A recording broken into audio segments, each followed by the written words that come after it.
बड़ी खबर आ रही है श्रीनगर से, जहां पे लाल चौक पे ग्रेनेड से हमला हुआ है जिसमें 12 लोगों के घायल होने की खबर निकल के सामने आ रही है। कश्मीर में लाल चौक पे ये बड़ा हमला हुआ है जहां पर ग्रेनेड अटैक में 12 लोगों के घायल होने की खबर निकल के सामने आ रही है। हालांकि सभी घायलों को हॉस्पिटल में भर्ती करवा दिया गया है, लेकिन यह हादसा कैसे हुआ, कौन लोग इसमें शामिल है, तमाम जानकारियां आनी बाकी है। लेकिन संडे मार्केट के पास ग्रेनेड अटैक में 12 लोग घायल हो गए हैं।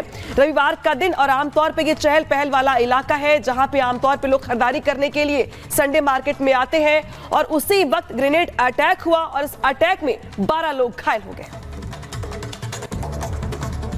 कश्मीर घाटी में आतंकी अटैक एक के बाद एक होते जा रहे हैं और लगातार इस वक्त अगर हम श्रीनगर सिटी की बात करें जहां पे संडे मार्केट को इस वक्त आतंकियों ने अपना निशाना बनाया, जहां पर अभी हमने देखा किस तरह से 11 सिविलियन जो है वो घायल हो गए, जिनको यहां से लेके कुछ नियर बाय हॉस्पिटल पहुंचाया गया, जहां डॉक्टर से बताया कि वो अभी उनकी जो स्थिति है नॉर्मल है, स्प्लिंटर इंजरीज है। इससे साफ तौर से जाहिर होता है कि किस तरह से पाकिस्तानी संगठन के आतंकी अगर बात करें किस तरह से बौखलाए हुए और लगातार वो कश्मीर घाटी में यहाँ के आम जनता को अपना निशाना बनाते जा रही हैं। लेकिन इसके साथ साथ अटैक के बाद हमने देखा किस तरह से यहाँ पर सुरक्षा को तेज कर दिया गया है और लगातार आप देख सकते हो विजुअल्स में किस तरह से यहाँ पे सिक्योरिटी को बढ़ा दिया गया था। जितने भी श्रीनगर सिटी के एंट्री और एग्जिट पॉइंट से वहाँ पे सुरक्षा के जो इंतजाम है पुख्ता कर दिए गए हैं। हमें ये भी जानकारी मिल रही है कि जहाँ पे ये ग्रेनेड अटैक हुआ वहाँ की सुरक्षा एजेंसी ने CCTV फुटेज को भी एक्सेस किया हुआ है और उन चीज़ों को मॉनिटर किया जा रहा है, CCTV फुटेज को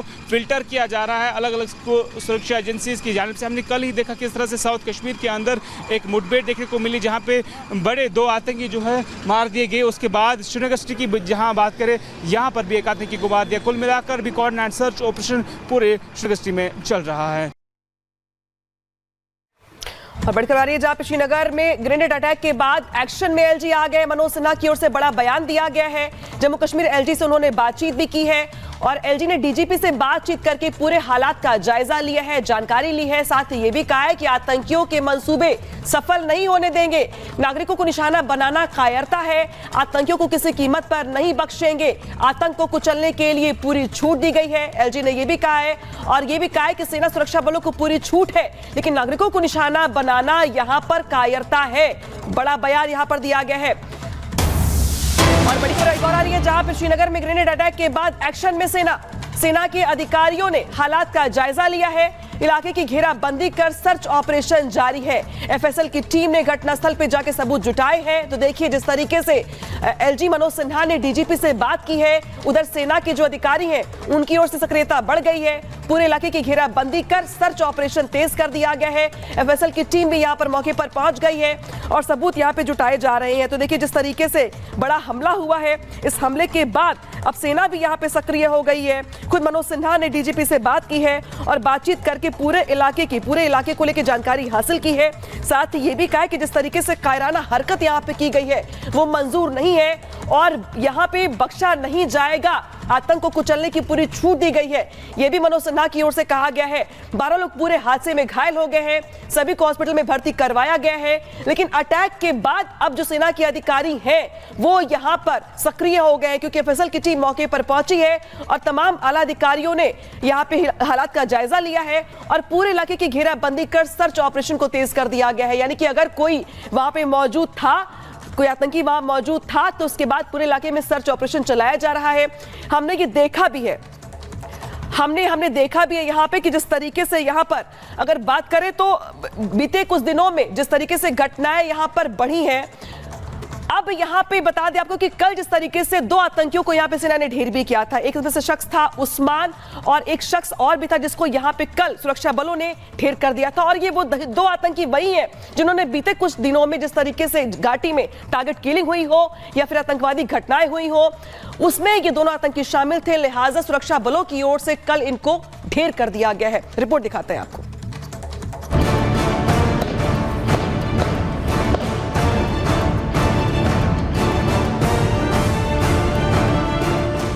श्रीनगर में आतंकियों के खिलाफ आर पार की ये सबसे जबरदस्त तस्वीर है। जिस मकान को ढाल बनाकर आतंकी फायरिंग कर रहे थे, मासूमों की मौत का सौदागर बनने की चाह रख रहे थे, घाटी को फिर से दहलाने की कोशिश कर रहे थे, उस इमारत को ही सेना ने आग के हवाले कर दिया। श्रीनगर में करीब 2.5 साल बाद पहली बार सुरक्षा बलों की आतंकियों से मुठभेड़ हुई। अप्रैल 2022 के बाद ये पहली बार है जब यहां पर आर पार का ऑपरेशन चला। खानियार इलाके में सुबह से शुरू हुई मुठभेड़ के बीच घंटों फायरिंग होती रही। आतंकी सुरक्षा बलों पर गोली दागते रहे, लेकिन इस बीच सेना ने उस घर को ही उड़ा दिया जिस घर में आतंकी छुपे हुए थे। ये मंजर देखकर दहशतगर्द थर-थर कांपने लगे। भारत में आतंक फैलाने का ख्वाब पाले बैठे आतंकियों के आका बिल में छुप गए। दहशत फैलाने का मंसूबा रखने वाले आतंकियों ने सोचा भी नहीं होगा कि अंत इतना भयानक होगा। धमाके के बाद पाकिस्तानी आतंकी समेत पूरा घर जलकर खाक हो गया। भारतीय सेना का एक्शन इतना जोरदार था कि उसकी गूंज सीमा पार बैठे आतंकियों तक पहुंची तो जरूर होगी। जब उसमें धमाका हुआ तो धुएं से उनका दम घुटा। वो बाहर आए और सेना की गोली के शिकार हो गए। मारे गए आतंकी की पहचान उस्मान के रूप में हुई, जो विदेशी आतंकी बताया जा रहा है। जम्मू कश्मीर पुलिस और सीआरपी को एक स्पेसिफिक इत्तला मिली थी। उसके बाद एक ये ऑपरेशन शुरू हुआ। अर्ली मॉर्निंग से शाम तक ये ऑपरेशन चला और अब ये ऑपरेशन मुकम्मल हो चुका है। इसमें एक जो टेररिस्ट है वो सुरक्षा बलों ने मार गिराया है, तो जिसकी तस्दीक उस्मान लश्करी इलियास छोटा वलीद के तौर पे एलईटी का कमांडर था, उस तौर पर हुई है। 4 जवान हैं, उनको इंजरीज आई हैं। इसकी इन्वॉल्वमेंट जो पिछले साल जो इंस्पेक्टर मसरूर की किलिंग में था, इसका रोल और इन्वॉल्वमेंट उसमें आया है।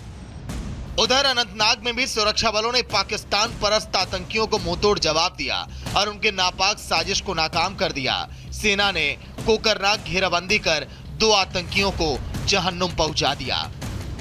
हल्कन गली पे हमारे सतर्क जवानों ने टेररिस्ट का मूवमेंट नोटिस किया और जैसे ही टेररिस्ट पास आए उन्हें कवर में रहते हुए चैलेंज किया। टेररिस्ट ने अंधाधुंध फायर शुरू कर दिया और हमारे सतर्क जवानों ने बहुत ही बहादुरी और संयम से इस ऑपरेशन को अंजाम दिया और इसमें दोनों टेररिस्ट को मार गिराया। इन दोनों टेररिस्ट के पास से भारी मात्रा में हथियार और गोला बारूद बरामद हुआ है। सुरक्षा बलों ने जिन आतंकियों को ढेर किया, उनकी पहचान जाहिद राशिद और अरबाज मीर के रूप में हुई। दोनों ही आतंकियों ने घाटी में कई आतंकी घटनाओं को अंजाम दिया था। अक्टूबर 2023 में कुलगाम में एक भारतीय सेना के शिविर पर हमला किया था और कई गैर स्थानीय लोगों की हत्या में शामिल थे। उनके मारे जाने से लश्कर और पीएएफ को बड़ा झटका लगा है। इन दोनों टेररिस्ट के मारे जाने से एलईटी और पैफ को एक बहुत बड़ा धक्का लगा है, क्योंकि इनमें से एक टेररिस्ट अरबाज मीर है जो कि 2018 में पाकिस्तान चला गया था और बड़े लंबे समय तक वहाँ पर ट्रेनिंग लेके 2022 और 23 में वापस आया और इन काफ़ी आतंकी गतिविधियों में शामिल रहा। अनंतनाग में ढेर हुए दोनों आतंकी जम्मू कश्मीर के ही रहने वाले थे, जिनमें एक अरबाज मीर कुलगाम के केहोम का रहने वाला था। अरबाज जैश ऑफशूट पीएएफ का ऑपरेशनल चीफ था, जो 15 जून को डोडा में भारतीय सेना पर हुए हमले में शामिल था, जिसमें सेना की कैप्टन समेत 5 जवान शहीद हुए थे। इसके साथ ही दक्षिण कश्मीर में हुए आतंकी हमले में भी इनका हाथ था, जिसमें स्पेशल फोर्स और राष्ट्रीय राइफल के एक जवान शहीद हुए थे। बताया जा रहा है कि डोडा हमले में अरबाज देसा क्षेत्र के भारतीय सेना के गश्ती दल पर हमला करने वाले आतंकवादियों के समूह में शामिल था। इस मुठभेड़ में जो है वो दोनों आतंकवादी जो है वो मारे गए। इसमें से एक जाहिद रशीद जो है, जो हसनपुरा बिजबिहारा का रहने वाला है, जो 2024 में अप्रैल के महीने में एक नॉन लोकल